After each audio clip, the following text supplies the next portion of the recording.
به نام مهربان. سلام دوستان، امیدوارم که حال دلتون خوب باشه.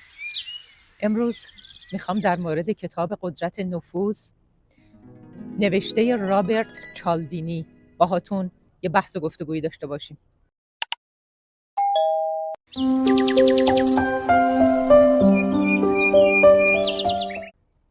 این کتاب باز یکی از کتابی هست که داخل مجموعه 50 کتابی که باهاتون صحبت کردم جمع آوری شده. چالدینی برای اینکه به این سوال که چه عواملی باعث میشه که کسی به یه درخواست پاسخ مثبت بده خیلی فکر کرد و یه مدت زیادی هم رفت و در مؤسسات تبلیغات و فروش کالاها و اجناس مختلف به عنوان یک فروشنده کار میکرد و درس‌هایی رو، تکنیک‌هایی رو که در ارتباط با این مسائل بود رو آموزش میدید. به این فکر میکرد که چه عواملی منجر به این مسئله میشه که ما بدون اینکه توجهی نسبت به درخواستی که از طرف مقابل بهمون میشه داشته باشیم، بدون اینکه ما منطقی داشته باشیم و در مورد مسئله فکر بکنیم، به صورت سرسپرده کاملا جواب مثبت میدیم برای خرید یک کالا، یک خدمات یا ایجاد یک ارتباط. اولین کاری که چالدینی انجام داد این بود که اومد یه آزمایشی روی بوقلمون ماده و جوجهش انجام داد. بوقلمون ماده یکی از حیواناتی هستش که بسیار حساس نسبت به جوجه هاش و اگر احساس خطر از جانب دشمن طبیعی جوجه ها که راسوی وحشی هست بکنه، سریع حالت دفاعی به خودش میگیره و از جوجه هاش محافظت میکنه. ایشون اومد و یه عروسکی رو شبیه راسوی وحشی درست کرد و اون عروسک رو جلوی بوقلمون ماده قرار داد. بوقلمون ماده بلافاصله حالت دفاعی برای جوجه ها به خودش گرفت. کار دیگه‌ای که انجام شد این بود که یه صدایی روی این عروسک که شکل راسو بود گذاشت. اون صدای همون جوجه های بوقلمون بود. بعد از اینکه این آزمایش رو انجام داد به طور شگفت‌آوری متوجه شد که بوقلمون با توجه به اینکه راسو دشمن طبیعی جوجه هاست حالت تدافعی گرفت و محافظت کرد از این عروسک که به شکل راسوی وحشی بود.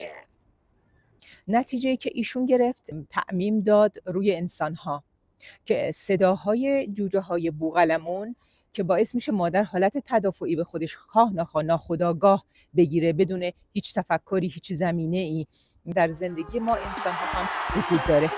ما باید مراقب باشیم که این جور صداها که در زندگیمون به وجود میاد توسط بنگاه های مختلف، مراجع مختلف، بازاریاب های مختلف و کسانی که میخوان به نوعی خدمات و کالاها و یا اجناس رو که دارن به فروش برسونن، این صداها رو حالا تحت تکنیک‌های روانشناسی مختلف وارد عرصه زندگی میکنن و ما با دقت و با تفکر و با آگاهی با توجه به اینکه باید توجه خاصی به محرک داشته باشیم و محرکی که باعث ایجاد این صداها شده شناسایی بکنیم، بتونیم برای زندگیمون تصمیمات عاقلانه بگیریم. بحث بعد در ارتباط با پاسخ به این سواله که چه عواملی موجب میشه که آدم‌ها بدون اینکه فکر بکنن در مورد پیش آمد سوالاتی که ازشون میشه یا پیشنهاداتی که بهشون میشه بلافاصله جواب مثبت میدن. یعنی قدرت و توان نگفتن ازشون گرفته میشه و بدون اینکه فکر بکنن جوابشون مثبت. یکی از این عوامل لطف دیگرانه. دیدیم که در هر فرهنگی من جمله فرهنگ ما وقتی که چیزی رو کالایی رو، خدماتی رو، شیئی رو، محبتی رو، تشکر و تقدیری رو یا توجهی رو به ما بکنن، ما احساس دین میکنیم نسبت به کاری که طرف مقابلمون کرده. احساس میکنیم که باید به یک نوعی، حالا هر نوعی که شده، بتونیم این حالت توجه رو، تقدیر رو، این هدیه‌ای که بهمون دادن یا خدماتی که بهمون ارائه شده رو جبران بکنیم. ولی نکته اساسی اینجاست که واقعاً چه نیتی برش بوده که یه همچین عملی انجام شده. اگر حسن نیتی درش بوده که خب طبیعیه، یک انسان متقابلاً خدماتی بهش داده میشه، در یک فرصت مناسب با توجه به شرایط مناسب این خدمات رو پاسخ میده. ولی اگر نیت سوئی پشتش باشه، اینجا دیگه قدرت تفکر ماست و منطق ما که باید فکر بکنیم که به چه دلیل، چرا یه همچین کاری در ارتباط ما انجام شده. برای همین باید آگاه باشیم که هدیه ناخواسته‌ای که به دست ما میرسه، اگر واقعا حسن نیتی روی قضیه باشه فبه المراد، میپذیریم و جبران میکنیم به بهترین شکل ممکن. و اگر حسن نیتی نباشه باید یه مقدار تأمل کنیم و ببینیم که آیا باید جبران بکنیم یا خیر. عامل بعدی که ما رو یه مقدار سست میکنه در پاسخ منفی دادن به پیشنهاداتی که میشه، مسئله مدرک اجتماعیه.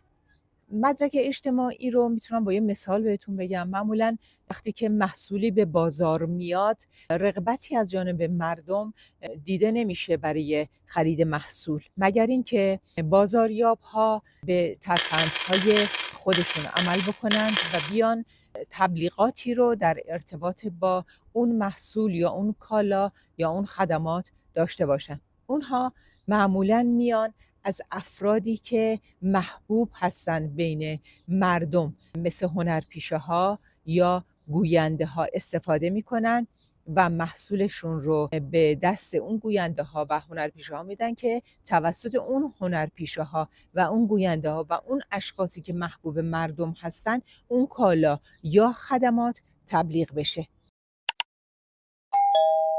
و از عوامل دیگه میتونیم به از دست ندادن اشاره بکنیم. این رو هم با یه مثال عرض میکنم خدمتتون. ما معمولا وقتی که سراغ شی، کالا یا خدماتی برای خریدش میریم، در درجه اول نگاه نمی کنیم که آیا ما نیاز داریم به اون کالا، به اون خدمات. تفکر نمی کنیم در مورد این قضیه که اگر نیاز داریم بریم سمتش. چرا؟ چون معمولا دامنه تبلیغات فروشنده ها خیلی پر رونقه. اونها معمولا در جاهایی که ما میریم، فروشگاه ها، حالا گذرها، شروع میکنن به داد زدن و تبلیغ کردن در مورد جنسشون که چند نوع از جنسشون بیشتر باقی نمونده، بشتابید، اگر علاقه دارید از دست ندید. و این مسئله باعث میشه که ما بخریم صرفاً برای اینکه اون رو از دست ندیم و نه به خاطر اینکه یک کالایی به دست بیاریم. خب دوستان، این خلاصه‌ای بود از کتاب قدرت نفوذ از رابرت چالدینی که عنوان میکنه برای اجتناب از قربانی شدن باید با تکنیک‌های روانشناسی نفوذ حتما آشنا بشید. برای مرور خلاصه‌ای از 50 کتاب در یک کتاب روانشناسی تام باتلر بودن، مجدداً همدیگه رو می‌بینیم و صحبت‌هایی با همدیگه خواهیم داشت. تا اون زمان بدرود.